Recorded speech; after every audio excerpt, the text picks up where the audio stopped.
Hello guys and welcome back to best car picks. ആദ്യം ഇന്ത്യയിൽ C3 എന്ന് പറഞ്ഞൊരു ഹാച്ച് ബാക്ക് അവരുടെ C-Cube ആർക്കിടെക്ചറിൽ ഇറക്കി. ഇപ്പോൾ നാലാമത്തെ വാഹനമാണ് ഈ CMF പ്ലാറ്റ്ഫോമിൽ അവർ ഇറക്കാൻ പോകുന്നത്. ആൻഡ് ഇതിൻ്റെ അകത്ത് തന്നെ അവർ ഏറ്റവും കൂടുതൽ പണിയെടുത്തിട്ടുള്ള വണ്ടിയാണിത് എന്നും പറയാം. കാരണം ഇന്ത്യക്കാരുടെ ഒരു ഫീഡ്ബാക്ക് ഒക്കെ കേട്ടതിന് ശേഷമാണ് അവർ ഈ വാഹനത്തിൻ്റെ ഡിസൈൻ ബോർഡിലേക്ക് പോയിരിക്കുന്നത്.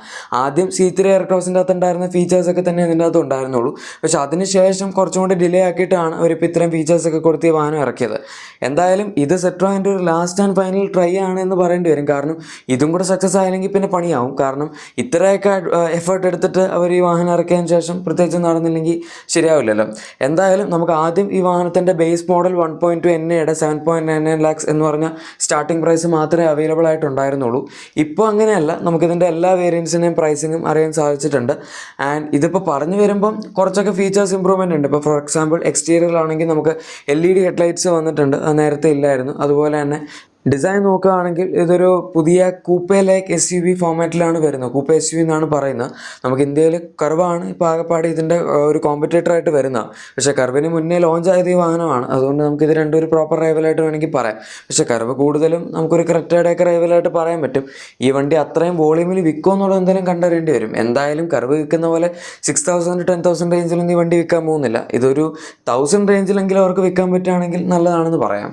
ഇൻറ്റീരിയറിലാണ് ഇവർ ഏറ്റവും കൂടുതൽ വ്യത്യാസം വരുത്തിയത്. ഡാഷ്ബോർഡിൻ്റെ ഡിസൈനൊക്കെ ഓൾമോസ്റ്റ് അതുപോലെയൊക്കെ തന്നെയാണ് വെച്ചതെങ്കിലും ഇതിന് മുന്നേ ഇല്ലാതിരുന്ന ഫീച്ചേഴ്സായ നമ്മുടെ ഓട്ടോ AC, അതുപോലെ ഓട്ടോമാറ്റിക് ട്രാൻസ്മിഷൻ വണ്ടി വരുമ്പോൾ തന്നെ കൊടുക്കുക, പിന്നെ wireless charging pad, fully digital instrument cluster, അങ്ങനെ കുറച്ച് സാധനങ്ങളൊക്കെ ഇതിൻ്റെ അകത്ത് ഒരു അഡീഷണൽ ആഡ് ചെയ്തിട്ടുണ്ട്. അതുപോലെ ഫ്രണ്ടിലും ബാക്കിലും ആംബ്രസ്റ്റ് കൊടുത്തിട്ടുണ്ട്, ബാക്കിൽ AC വെൻസ് ഉണ്ട്, പിന്നെ നമുക്ക് ഫ്ലിപ്പ് കീപ്പ് അവൈലബിൾ ആണ്. അങ്ങനെ കുറച്ച് നിഫ്റ്റി ആയിട്ടുള്ള ഫീച്ചേഴ്സ്.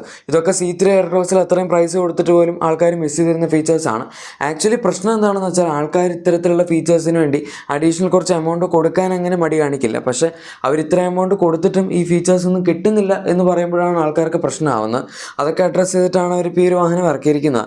ഇപ്പോഴും ഒരു ടോപ്പ് ലെവൽ ഫീച്ചേഴ്സിൻ്റെ റേഞ്ചിൽ എത്തിയോ എന്ന് ചോദിച്ചു കഴിഞ്ഞാൽ ഒരിക്കലും ഇല്ല. കാരണം ഇതിൻ്റെ ഒരു കോമ്പറ്റീഷൻ വരുന്ന കർവ് എടുക്കുകയാണെങ്കിൽ ഇതിൻ്റെ ഒരു 10 ടൈംസ് കൂടുതൽ ഫീച്ചേഴ്സ് ആ വാഹനത്തിലുണ്ട് എന്ന് പറയും. അതിപ്പോൾ ഏറ്റവും മോഡേൺ ആയിട്ടുള്ള ഈവൻ പവർ ടെയിൽ ഗേറ്റ് വരെ വാഹനത്തിൽ കിട്ടുന്നുണ്ട്. ഇതിനകത്ത് അതൊന്നും ഇല്ലെങ്കിലും വളരെ ബേസിക് ആയിട്ടുള്ള ഫീച്ചേഴ്സാണ് സിട്രോയിൻ ഇപ്പോഴും കൊടുത്തിരിക്കുന്നത്.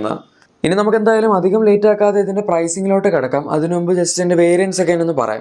നമുക്ക് ഇതിനകത്ത് കിട്ടുന്ന 2 എഞ്ചിൻ ഓപ്ഷൻസ് ആണ്. അത് ചിലപ്പോൾ നിങ്ങൾക്ക് അറിയായിരിക്കും. 1.2 NA ഉണ്ട്, 1.2 ടർബോ ഉണ്ട്.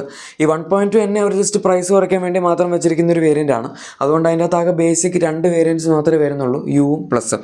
പക്ഷേ അതേസമയം നമ്മൾ ടർബോ വേരിയൻസിലേക്ക് വരികയാണെങ്കിൽ അവിടെ യു എന്ന് പറഞ്ഞ ബേസ് മോഡലില്ല, അതിന് വരും പ്ലസ് മാക്സ് എന്ന് പറഞ്ഞ 2 വേരിയൻസേ ഉള്ളൂ. പിന്നെ 1.2 ടർബോയിൽ മാത്രമാണ് നമുക്ക് ഓട്ടോമാറ്റിക് ട്രാൻസ്മിഷൻ ലഭിക്കുന്നത്. അതും ടോപ്പ് എൻഡ് 2 വേരിയൻസിൽ മാത്രമേ കിട്ടുള്ളൂ. അതായത് പ്ലസിലും മാക്സിലും മാത്രമാണ് നമുക്ക് ഓട്ടോമാറ്റിക്കിൻ്റെ ഓപ്ഷൻ കിട്ടുന്നത്. ഇത്രയാണ് ഇതിൻ്റെ വേരിയൻസും അതുപോലെ ഇതിൻ്റെ ട്രാൻസ്മിഷൻ്റെ അതിൻ്റെയൊക്കെ ഡിസ്ട്രിബ്യൂഷൻ വരുന്നത്.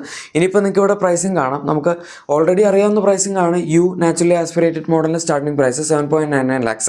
ഞാൻ ഇതിനു മുമ്പ് ഈ വാഹനത്തിൻ്റെ ഒരു പ്രൈസ് പ്രൊഡിക്ഷൻ വീഡിയോ ചെയ്തിട്ടുണ്ടായിരുന്നു. പക്ഷേ അതിൻ്റെ അകത്ത് നമുക്ക് കമ്പയർ ചെയ്യാൻ പറ്റുന്നതിലും ഭയങ്കര വലിയ ഡിഫറൻസ് ആണ് യുവും പ്ലസും തമ്മിൽ വന്നിരിക്കുന്നത്. 2 ലക്ഷം രൂപ വരെ ഡിഫറൻസ് ഉണ്ട്. എന്ന് വെച്ചാൽ ഇവർ യു എന്ന് പറഞ്ഞ വേരിയൻറ്റിൽ കംപ്ലീറ്റ്ലി ഇവരുടെ പ്രോഫിറ്റ് മാർജിൻസ് എല്ലാം എടുത്തു കളഞ്ഞിട്ട് ജസ്റ്റ് ഒരു അഡ്വർടൈസ്മെൻറ്റിന് വേണ്ടിയുള്ള വേരിയൻ്റ് ആയിട്ടാണ് അത് വെച്ചിരിക്കുന്നതെന്ന് പറയും. കാരണം 8 lakhs സ്റ്റാർട്ടിംഗ് പ്രൈസ് എന്ന് പറയുമ്പോൾ ആരും ഒന്ന് നോക്കുമല്ലോ. അതാണ് സംഭവം. ഈ 2 ലക്ഷം രൂപയുടെ പ്രൈസ് ക്യാപ്പ് ഒന്നും ജസ്റ്റിഫൈ ചെയ്യാൻ മാത്രമുള്ള ഫീച്ചേഴ്സ് ഒന്നും നമ്മൾ യുവും പ്ലസും തമ്മിൽ കമ്പയർ ചെയ്ത് കഴിഞ്ഞാൽ വരുന്നില്ല. അതുപോലെ തന്നെ NA പെട്രോൾ നമുക്ക് ടോപ്പ് എൻഡ് ഇല്ലാത്തതുകൊണ്ട് അതിൻ്റെ അകത്ത് കിട്ടുന്ന ഫീച്ചേഴ്സും മാക്സിമം ഫീച്ചേഴ്സിൻ്റെ അവൈലബിലിറ്റി കുറച്ച് ലിമിറ്റഡ് ആണെന്ന് പറയേണ്ടി വരും. ഇനി അതല്ല ടർബോ വേരിയൻറ്റ് നോക്കുകയാണെങ്കിൽ അത് സ്റ്റാർട്ട് ചെയ്യുന്നത് 11.49 lakhsലാണ്. അതൊരു ഇത്തിരി കൂടിപ്പോയില്ലേ എന്നാണ് എനിക്ക് ചോദിക്കാനുള്ളത്. കാരണം നമുക്കിപ്പോൾ ടർബോ റേഞ്ച് സ്റ്റാർട്ട് ചെയ്യുന്ന C3 എയർക്രോസ് എടുക്കുകയാണെങ്കിൽ 9.99 lakhsൽ തന്നെ വാഹനത്തിന് ബേസിക് മോഡലിൻ്റെ പ്രൈസ് വരുന്നുണ്ട്. അത് ടർബോ ചാർജ്ഡ് എഞ്ചിൻ വെച്ച് തന്നെയാണ് വരുന്നത്. പക്ഷെ അത് ബേസ് മോഡലാണ്, ഇതിൻ്റെ അകത്ത് ഇല്ലാത്തതാണ് പ്രശ്നം. എന്നാൽ പോലും അവർ ആ യു വേരിയൻറ്റ് ടർബോയിൽ കൊടുത്തിരുന്നെങ്കിൽ അത്യാവശ്യം നല്ലൊരു കാര്യമായേനെ. എന്തായാലും അത് കൊടുത്തിട്ടില്ല. ഇനിയിപ്പോൾ അതല്ലാണ് നമ്മൾ ഏറ്റവും ടോപ്പ് എൻഡ് ആയ മാക്സ് മോഡലിലേക്ക് പോവുകയാണെങ്കിൽ അവിടെ 12.28 lakhs ആണ് ഷോറൂം പ്രൈസ് വരുന്നത്. പ്ലസും മാക്സും തമ്മിൽ അങ്ങനെ ഭയങ്കരമായ പ്രൈസ് ഡിഫറൻസ് വരുന്നുണ്ട് എന്ന് പറയാൻ പറ്റില്ല. ഓൾമോസ്റ്റ് 79,000 അടുത്തുള്ള ഡിഫറൻസ് മാത്രമേ വരുന്നുള്ളൂ. അത് നമുക്ക് വേണമെങ്കിൽ ജസ്റ്റിഫൈ ചെയ്യാൻ പറ്റും. കാരണം പ്ലസ് വേരിയൻറ്റ് കുറച്ച് ലിമിറ്റഡ് ആണ് ഫീച്ചേഴ്സിൻ്റെ കാര്യത്തിൽ. ഓട്ടോമാറ്റിക് വേരിയൻറ്റിൽ പ്ലസിലും ഓട്ടോ AC അങ്ങനത്തെ ഫീച്ചേഴ്സൊക്കെ കിട്ടുന്നുണ്ട് കേട്ടോ. പക്ഷേ മാനുവലിൽ നമുക്ക് ഓട്ടോ AC അങ്ങനത്തെ ഫീച്ചേഴ്സൊന്നും പ്ലസ് വേരിയൻറ്റിലും കിട്ടുന്നില്ല. ഞാൻ വേണമെങ്കിൽ ഇതിൻ്റെ ഡീറ്റെയിൽഡ് ആയിട്ടുള്ള ഓരോ വേരിയൻസിനെയും റിവ്യൂ ചെയ്യാം. പക്ഷേ അതിന് എന്തോരം വ്യൂസ് കിട്ടുമെന്ന് എനിക്കറിയില്ല. നിങ്ങൾക്ക് താല്പര്യം ഉണ്ടെങ്കിൽ താഴെ കമൻസിൽ പറഞ്ഞാൽ മതി. അതൊക്കെ നമുക്ക് ഡീറ്റെയിൽസൊക്കെ ഇപ്പോൾ എല്ലാം അവൈലബിൾ ആണ്. ഇനി ഓട്ടോമാറ്റിക് മോഡൽ നിങ്ങൾ നോക്കുന്നുണ്ടെങ്കിൽ അതിൻ്റെ സ്റ്റാർട്ടിംഗ് പ്രൈസ് വരുന്നത് തന്നെ ഞാൻ ഓൾറെഡി പറഞ്ഞു, ടർബോയിൽ മാത്രമേ ഓട്ടോമാറ്റിക് ഉള്ളൂ. അതുകൊണ്ട് തന്നെ നമുക്ക് പ്ലസ് എന്ന് പറഞ്ഞ ഓട്ടോമാറ്റിക്കിൻ്റെ സ്റ്റാർട്ടിംഗ് പ്രൈസ് 12.79 lakhs ആണ്. എന്ന് വെച്ചാൽ മാനുവലായിട്ട് കമ്പയർ ചെയ്യുന്ന സമയത്ത് 1.3 lakhs ആണ് നമ്മൾ ഓട്ടോമാറ്റിക്കിൽ എക്സ്ഷോറും മാത്രം അഡീഷണൽ കൊടുക്കുന്നത് കേട്ടോ. ഓൺ റോഡ് അല്ല. ഓൺ റോഡ് വരുമ്പോൾ 1.5 lakhs ചിലപ്പം ഡിഫറൻസ് വരാൻ ചാൻസ് ഉണ്ട്.